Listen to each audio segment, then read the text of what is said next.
Congrats on picking up the Logic Pro Producer Pack. I've put a lot of time, a lot of energy, and many years, actually over 2 decades of experience and ear training and my vibes into this package. In this video, I'm going to be talking about the mastering channel strip presets, and I'm going to show you how to use them. Let's get into it. The first thing I'd like to recommend to anyone using the pack for mastering is to initiate the mastering chain before you get too far into your mix. So right here, I have a track that I've kind of put together and it's pretty balanced. I'm producing right now on it. I'm going to play it for you, and then I'm going to initiate one of the mastering chains on the output, and I'm going to show you how I use the mastering chains.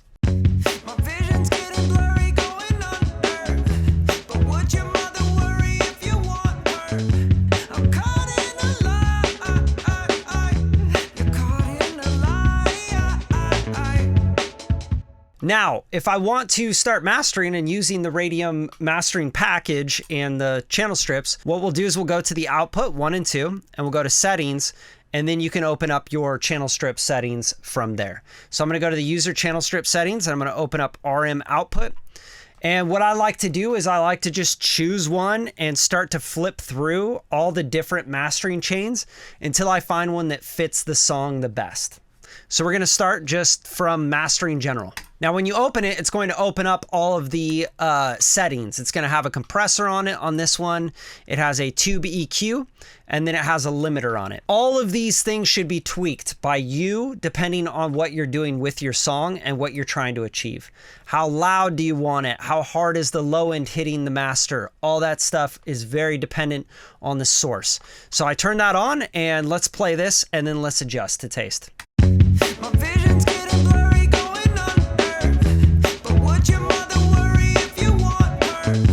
I'm caught in a lie, you're caught in a lie.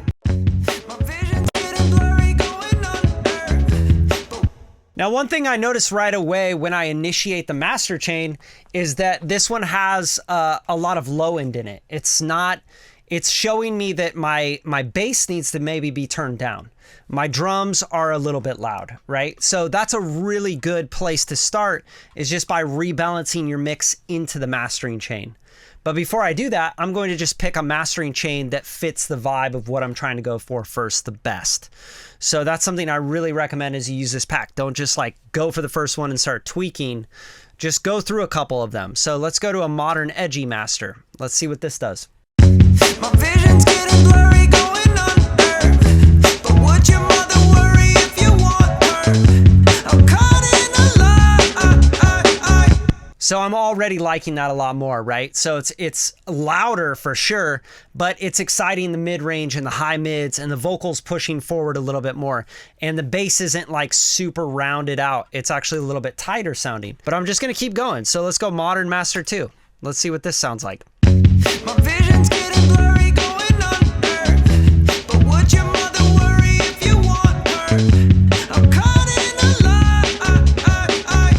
Okay, so I definitely like the other one a little bit more, and the reason I think is because it's a little bit more open. It's not choking as much. So let's go back to the modern edgy master. Now, there's a couple things I want to adjust. For example, my mix itself, I might want to adjust going into and pushing into this mastering chain. So the first thing I'm going to do is I'm going to go to my bass, because I feel like the bass is really a lot going on. There's a lot of information in that bass. So maybe what I'll do is I'll throw an EQ on this, and let's just use stock plugins. Let's go into EQ and use the Logic Pro stock EQ, right? So let's go Logic channel EQ, and we can just sweep out a little bit more at the bottom, and I might bring this all the way up to like 80 or even higher, and I'm gonna kind of make this a little steeper. Okay, and let's start there, and then let's also start to kind of see this Q, this quality. This will resonate the filter, or you can take the filter down. So I'm going to try to keep it kind of balanced. I don't want anything peaking and showing me more of that 100 or 90 hertz. So that's a good starting point right here. I'm just going to kind of clean up the bass so it doesn't have too much sub in it. My vision's getting blurry going under, but would your mother worry if you want her? I'm caught in a lie. You're caught in a lie. Awesome. So I really like that, but I even want to shelve out a little bit more because remember, as we feed to the master chain, we're hitting it with a lot of voltage when it comes to the low end. So anything around like 300 hertz down, that's going to be a lot more voltage hitting your limiter and your master bus than anything else. And that's why these are so useful, these chains, because they're going to show you what's wrong with your mix right away when you put them on. So let's take this and let's turn a shelf on. So we'll turn this shelf on, which is the low shelf, and we're just going to start to shelve out and shelve down a little bit of this low stuff. So let's go here. I don't know why I'm not able to grab it, but let's go here and let's bring this up to maybe 130, 140, and we'll just kind of shelve that down just so we can start. All we're doing is we're just turning down that low note, okay? So we're just going to start to listen in and see how that sounds with the master. My vision's getting blurry going under, but would your mother worry if you want her? I'm caught in a lie. You're caught in a lie. My vision's getting blurry going under, but would your mother worry if you want her? I'm caught in a lie. Now it's starting to sound really good, right? So this is a way of getting your master a little bit louder, is start to balance your mix into the mastering chain. And that's why I recommend you turn on a mastering chain that you really like the sound of right away and then mix into that mastering chain. So now let's go to the mastering chain and let's just adjust some things here, right? So another thing I might want to mess with is the drums. I might want to go to this drum beat and I might want to do the same thing. Go to a channel EQ and let's just sweep up and clean up a little bit of low end in the sub. My vision's getting blurry going under, but would your mother worry if you want her? I'm caught in a lie. You're caught in a lie.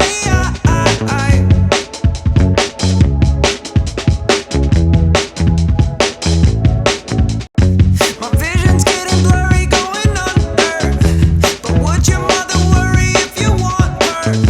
I'm caught in a lie. So now we're balancing the mix into the mastering chain, which is sounding really great. Let's bypass the mastering chain just so you can just hear the difference. So here's before with no mastering chain. My vision's getting blurry going under, but would your mother worry if you want her? All right, and then let's check out after with the mastering chain on. My vision's getting blurry going under, but would your mother worry if you want her? My vision's getting blurry going under, but would your mother worry if you want her? I'm caught in a lie. I mean, pretty dramatic difference, right? And that's just one of the mastering chains. So there's a bunch in this package and they're very, very useful for getting your mix loud, proud, hearing your mix through the mastering chain. This is always how I work. Even when I'm producing, I want to produce and shape the sounds into the mastering chain. It's very, very important to the workflow. Okay, so let's try and get a little bit more mid-range out of this, a little more punch, and even just a little bit more volume. Why not, right? So the exciter, this is a really important one. You can excite different frequencies. You can bring this up and down and just check it. You could check color 1 versus color 2. Let's just start there and see what it does. My vision's getting blurry going under, but would your mother worry if you want her? I'm caught in a lie. You're caught in a lie. My vision's getting blurry going under, but would your mother worry if you want her? I'm caught in a lie. You're caught in a lie. Okay, I love what that's doing to the vocal. It's really just making it cut. It's making it more present, a little crispy, right? The harmonics are everything in that. And then we have a direction mixer. This is going to make it wider or tighter. It just depends on what you want. I'm not going to mess with that. I really like the stereo imaging of what it's doing right now. And then let's go to the overdrive and let's see if we can just kind of mess around with, there's a couple things to listen for on the overdrive. Right now we're driving 3.5 dB. We're not changing the output at all. And there's a level compensation on, which means if we drive it, you're usually going to get a lot of gain, right? the level compensation is going to make up for that gain. It's going to turn it back down, which I think is really good because then you're more focused on the tonality that it's adding to the overall sound rather than the volume increase. What we can do is we can mess around with this tone and we can mess around with the drive and see if maybe you want something a little bit more aggressive, you can do that. If you want to maybe drive the low end a little bit more or the mid range or the vocal a little bit more to push the vocal forward, there's a lot of things you can do right here with just this plugin. And Logic Pro stock plugins are incredibly powerful. You do not need to go buy a bunch of third-party plugins to make great mixes and masters in Logic. So check this out. We're going to mess around with the tone and the drive. My vision's getting blurry going under. But would your mother worry if you want her? I'm caught in a lie. You're caught in a lie. My vision's getting blurry going under. But would your mother worry if you want her? I'm caught in a lie. You're caught in a lie. My vision's getting blurry going under. But would your mother worry if you want her? I'm caught in a lie. So this is a really great way to sort of sweep out some of those really high brittle frequencies. Maybe you want more of a retro sound or a rounded out sound. You want it to be a little fatter. You could just take this tone knob and sweep it down to what I did here is about 16K, right? And that just kind of tones out all the top sparkly stuff. Maybe you want it sparkly, turn it back up to 20K and you're not getting that filter. But this is a really, really powerful plugin. You can hear what the drive's doing. It's really giving you a lot of perceived loudness, which is an amazing way to do this. Okay. And then last but not least, the add limiter, right? So this is an adaptive limiter, which means it has a look ahead on it, which is really great for transient information. It'll let the initial transient attack of the kick drum, the snare drum, etc., come through, and then it'll limit, right? So you can turn on this this look ahead and you can turn it up, right? So you can say, hey, look ahead even further. But this right here is saying 20 milliseconds look ahead. You could leave that on or off. It just depends on what you want with your transients. But this is really where you want to keep the out ceiling -0.1.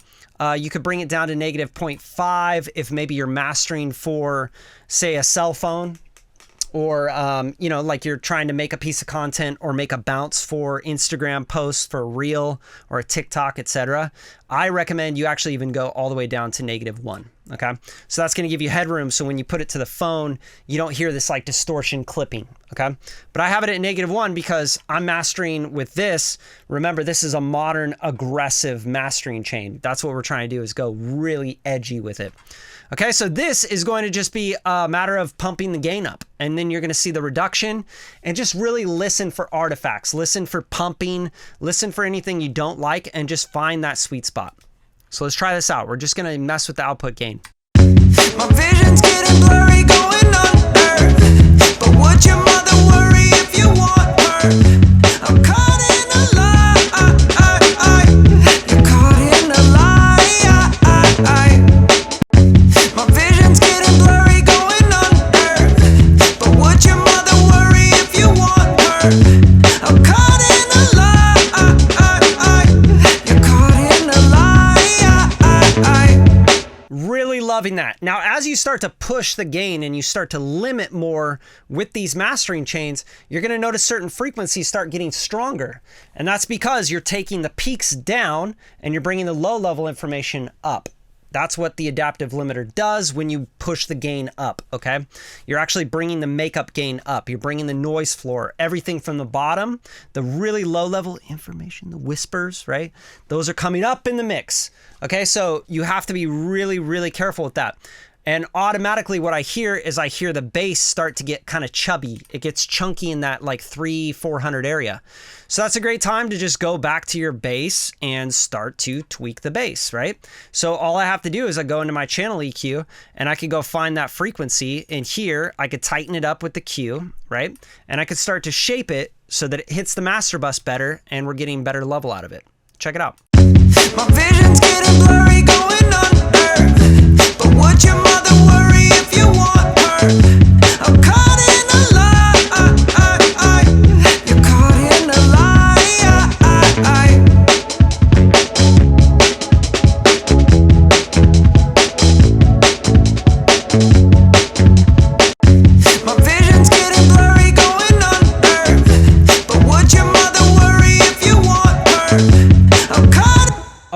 then I'm also noticing other things that are coming out, like the sibilance in the vocal. The vocal's becoming a little too sharp. Now I can go tweak that. Now I can go dissect different things in the mix and start to tweak at the mix so that I can get more out of my mastering chain. So this is a very, very important video for you. Hopefully you get a lot out of these videos. That's what I'm trying to help you guys with, is like, I don't want you to just have these chains and be like, oh, just turn it on. Like, that's just not how mastering chains work. It's not how vocal chains work. It's not how anything works. The source material is very, very dependent. Everything is reacting. It's modular, right? So if you throw a mastering chain on, you're going to change the mix. And then you go back and you tweak the mix and you mix into the mastering chain, and then you tweak the mastering chain, and then you tweak, the bass, you tweak the vocal. So that's really what I want to get across on this, is find the mastering chain that works for you and then mix into that mastering chain. Now, last but not least, I'm just going to play the before and after so you can really hear how much we're getting out of this mastering chain. My vision's getting blurry going under. But would your mother worry if you want her? I'm caught in a lie. You're caught in a lie.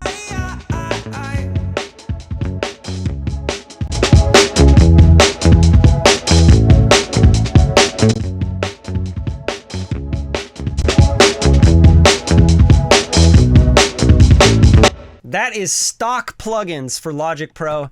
That is the Logic Pro Producer Pack in action. Hope you really like this, and if you have any questions, just drop them right here on the video. All right, I'll try to answer as much as I can.